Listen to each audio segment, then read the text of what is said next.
sejahtera, salam bahagia dan salam satu Malaysia. Saya Fatimah Long dari kohort 3, kursi 9. Hari ini saya akan berkongsi pengetahuan dan pengalaman kehidupan amalan gaya hidup sihat yang perlu ditanamkan dalam usaha meningkatkan kualiti hidup dan menghindari diri dari penyakit kardiovaskular. Menurut statistik penyakit kardiovaskular di Malaysia yang bersumber daripada Kementerian Kesihatan Malaysia, seramai 60,000 kes baru dilaporkan pada setiap tahun. Ini bermakna sebanyak 6 orang rakyat Malaysia menjangkiti penyakit kardiovaskular pada setiap jam. Dalam ini, 32 orang yang dilaporkan mengalami kematian setiap hari. Keadaan ini telah mencatatkan statistik yang membimbangkan sehingga menggugat kesejahteraan hidup rakyat Malaysia tempatan. Sekarang, izinkan saya memperkenalkan penyakit kardiovaskular dengan ringkas. Penyakit kardiovaskular berkait rapat dengan tekanan darah tinggi, penyakit diabetes, dan obesiti. Ini kerana pengumpulan lemak di dan glukosa yang berlebihan dalam tisu badan, terutamanya di dalam salur darah, akan meningkatkan kelancaran sistem pengedaran darah. Jantung terpaksa mengepam darah yang pekat ke seluruh organ badan dengan tekanan yang tinggi. Keadaan ini juga boleh menyebabkan serangan jantung, stroke, dan masalah salur darah jantung tersumbat. Walau bagaimanapun, kejadian kes penyakit kardiovaskular terus mencatat peningkatan bagi setiap tahun sehingga kerajaan terpaksa membelanjakan jutaan ringgit dalam menyediakan rawatan kepada pesakit penyakit kardiovaskular. Dengan itu, pelbagai usaha telah dilaksanakan oleh pihak kerajaan untuk memupuk gaya hidup sihat rakyat kita. Konsep gaya hidup sihat merupakan kempen aspirasi kerajaan bagi melahirkan masyarakat yang cerdas, kesejahteraan dan bebas daripada pelbagai penyakit yang disebabkan oleh gaya hidup sedentari. Dalam sudut Islam, kesihatan adalah harta yang amat bernilai. Gaya hidup sihat juga dikait dengan kesihatan jasmani dan rohani. Salah satu aspek yang ditekankan gaya hidup sihat ialah mengamalkan aktiviti kecerdasan fizikal secara rutin dalam kehidupan harian. Dalam ini, kita harus mengamalkan senaman untuk fleksibiliti, kekuatan, dan daya tahan otot, termasuklah melakukan tekan tubi, bangun tubi, ragangan,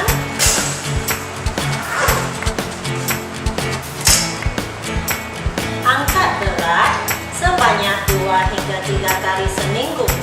Aktiviti aerobik dan sukan rekreasi yang dicanangkan adalah berjalan pantas, lari merentas desa, berenang, main bola, lompat tinggi, dan sebagainya. Selain itu, kita juga perlu bergiat aktif dalam kehidupan seperti galakan menaik tangga untuk menggantikan menaiki eskalator, meletakkan kereta di tempat yang jauh supaya berjalan kaki ke pejabat atau ke kedai, dan lebihkan berjalan setiap hari. Warga organisasi juga digalakkan untuk melakukan senaman ringan ketika bertugas agar meradangkan otot dan meningkatkan kecerdasan fizikal. Keadaan ini akan meningkatkan kecerdasan fizikal dan meningkatkan metabolisme badan. Secara tidak langsung, ia akan meningkatkan penghadaman makanan yang telah dimakan daripada terkumpul menjadi lemak di bawah tisu badan, sehingga mengundang gejala obesiti.